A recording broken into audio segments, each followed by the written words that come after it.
Hi everyone, welcome to The Witch's Book, Dark Tales. If you enjoy this video, like and subscribe. Thanks for watching, and we see you on the other side. Story 1. The Little Girl's Red Ball. I used to work as a prep cook at the Hotel Colorado in Glenwood Springs. It's this beautiful old hotel that opened back in the 1800s, and it has a reputation for being haunted. But I never believed any of that stuff. Until one morning. It was around 4:30 a.m. I was the first one in the kitchen, prepping for breakfast. The whole place was silent. Just me, the hum of the refrigerators, and the dim glow of the emergency lights down the hallway. Then I heard something that made my blood run cold. The unmistakable sound of a rubber ball bouncing, coming from the Colorado room, which connects to the kitchen. Bounce, bounce, bounce, and then a child's laughter, faint, like it was coming from far away, but also somehow right there in the room with me. A cold, icy feeling shot up my spine. Out of the corner of my eye, I saw the door to the Colorado room swing open just a bit, and then a red rubber kickball bounced into the galley, clear as day. I watched it roll across the floor and stop near the prep station. I just froze. I have never been that freaked out in my entire life. My breath came in ragged gasps, and I stood rooted to the spot. I must have stood there, completely still, for a full minute. Then the rear doors opened, and I heard voices. My coworkers. Reinforcements. I've never been more relieved to hear other people in my life. One of the chefs walked in, took one look at me, and stopped dead in her tracks. She said, "You look like you just saw a ghost." I told her what happened. We searched the galley for the ball, turned on all the lights, but nothing. No ball, no children, nothing. I put in my 2 weeks' notice the next day. But before I left, the manager sat me down. He'd heard my story and wanted to talk. That's when he told me something that made everything worse. Not long after the hotel opened, back in the late 1800s, a little girl accidentally chased her red ball off a 5th-floor balcony. She died on impact. The manager said her ghost is seen frequently on the 5th floor, wearing a Victorian dress. She's even been seen playing catch with guests' children. And her red ball? It's famous among workers. It's been appearing in the banquet rooms and kitchens for over a century. I've worked at other hotels since then, but I've never forgotten the sound of that ball bouncing across the floor, or the laughter of a little girl who died over 100 years ago. Story 2. The Ghost Who Asked to Leave. My boyfriend and I stayed at this old Victorian hotel in a small lakeside town. The building was from 1895, and it had a reputation for being haunted. It had even been featured on a couple of ghost hunting shows. But we figured, how bad could it be? We arrived late. It was the middle of the pandemic, so the hotel was completely empty. No staff on site, virtual check-in, keypad entry, closed restaurant, empty bar, no other guests, no other cars. Just us. Our room was on the 2nd floor. Victorian furniture, old photographs, antique decor.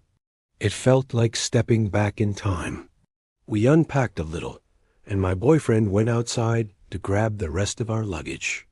While he was gone, I got curious about the hotel's history. I started Googling, and that's when I fell down the rabbit hole. Turns out, guests had reported seeing playful spirits of children roaming the halls. A Civil War soldier who never left. And the detail that really got me ... A man took his life in one of the bathrooms. Not just any bathroom, the bathroom in our room. I looked up from my phone and stared at the bathroom door. It looked a lot more ominous than before. And then, without missing a beat, a loud pounding echoed from inside the bathroom. Bam! Bam! Bam! I assumed it was my boyfriend. But then I glanced out the window. He was still outside, grabbing luggage from the car. He wasn't in the room. My stomach dropped. I wasn't alone. When he came back up, I told him what happened. We both stood there, staring at the bathroom. Then he did something I'll never forget. He called out to whatever was in there, asked if it wanted us to leave. 1 knock for no, 2 knocks for yes. We waited in complete silence. Seconds felt like hours. And then, 2 subtle knocks came from the bathroom. That was all we needed. We grabbed our stuff, barely bothering to pack it properly, and ran. The journey from our room to the front door felt like an eternity. I kept my eyes forward the entire time. I didn't want to see anything, or anyone. We drove away and never looked back. To this day, I don't know if we imagined it. But I also haven't booked another night at that hotel. And I don't think I ever will. Story 3. Room 217 at the Stanley Hotel. You've probably heard of the Stanley Hotel. It's the place that inspired Stephen King to write The Shining. But what most people do and know is that it wasn't just the atmosphere that got to him. Something happened to him in room 217. Back in 1974, King and his wife checked into the hotel. It was the end of the season, and they were the only guests. The hotel was about to close for the winter.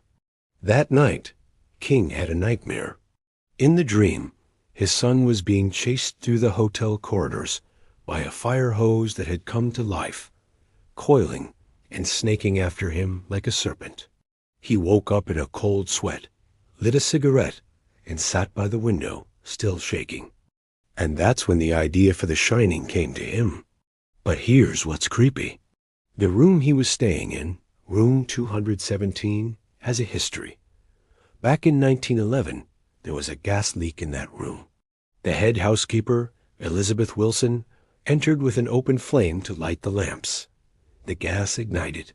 The explosion was so powerful, it blew her through the floor and into the room below. Miraculously, she survived. She even continued working at the hotel for years after. But she never really left. Guests who stay in room 217 report the strangest things. Covers being tucked in around them while they sleep. Luggage mysteriously unpacked. Lights flickering on and off. One guest reported feeling the bed being made while they were still lying in it, trying to sleep. Elizabeth Wilson is described as a helpful ghost. She just wants to make sure everything is tidy. But there's something deeply unsettling about waking up to find an invisible presence tucking you in. And she's not the only one. The 4th floor, where servants and nannies once stayed, is filled with the sound of children laughing, even when the halls are empty. Guests leave lollipops for the ghost children as treats. And in the morning, the lollipops have moved to places they couldn't possibly have reached on their own. If you ever stay at the Stanley, just know, you might not be sleeping alone. Story 4.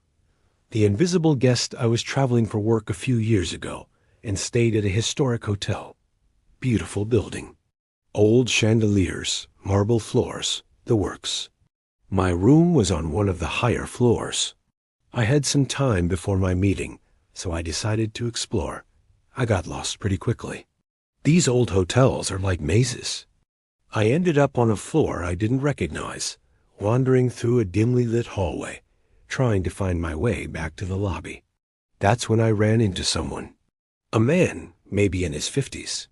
He looked like he worked at the hotel, but he wasn't wearing a uniform I recognized. Definitely not housekeeping or front desk. I asked him for directions back to the lobby. He was friendly, gave me clear instructions. I even shook his hand to thank him. His hand felt normal, warm, solid, like any other person's hand. I followed his directions and made it back to the lobby without any problem.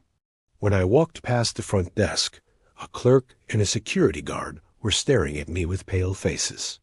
The security guard asked me who I had been talking to earlier. I told him I thought it was someone who worked at the hotel. That's when he showed me the security footage. The camera had captured me walking through that hallway, stopping, speaking to no one, and then shaking hands with the air, There was no one there. The footage showed me shaking hands with nothing. He pulled up a second angle. Same thing. Just me, alone, holding out my hand to empty space. But I felt him. I saw him. I heard his voice. He was as real as anyone I've ever met. A security guard told me that Floor has a long history of paranormal activity. Guests see people who aren't there, hear voices in empty rooms. He didn't seem surprised, just resigned. I finished my business trip and got out of that hotel as fast as I could. But sometimes I still think about that man, wherever he came from. I hope he found his way back. Story 5. The Lord Baltimore Hotel. The Lord Baltimore Hotel is one of the most haunted hotels in America. Built in 1928, it opened just before the stock market crash that triggered the Great Depression. And when the market collapsed, so did people's hope. Multiple people jumped from the upper floors of that hotel during the Depression, including a couple who brought their young daughter with them. Her name was Molly. Some stories say Molly jumped with her parents. Others say they left her behind. But whatever happened, Molly never left the hotel. Her ghost has been seen wandering the 19th floor for decades. She wears a cream-colored dress and black shoes, and she's always carrying a small red ball. Guests report hearing the sound of a ball bouncing in the hallway late at night. They see glimpses of a small figure disappearing around corners. Some have even heard her crying, calling out for her parents. Staff members say the elevator sometimes goes to the 19th floor on its own. No one calls it. No one's there. But the elevator goes anyway, as if someone pressed the button.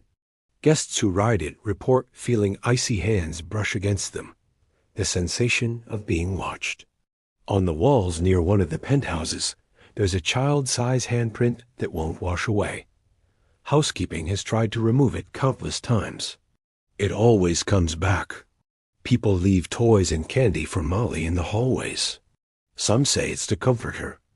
Others say it's to keep her happy, so she doesn't visit them in their rooms. Because the worst stories come from guests who wake up in the middle of the night to find a small figure standing at the foot of their bed, just watching, and when they turn on the light, she's gone. If you ever stay at the Lord Baltimore, try not to think about the little girl who has been waiting on the 19th floor for almost 100 years, waiting for parents who are never coming back. Hotels hold memories, the good ones and the bad ones, the laughter and the tragedy. And sometimes the people who experience those moments never truly check out. The next time you stay in an old hotel, pay attention. Listen to the sounds at night. Watch the shadows in the corner of your eye, because you might not be as alone as you think. If you enjoyed these stories, make sure to subscribe and turn on notifications. And if you've ever had your own haunted hotel experience, drop it in the comments. I might feature it in a future video. Sleep tight.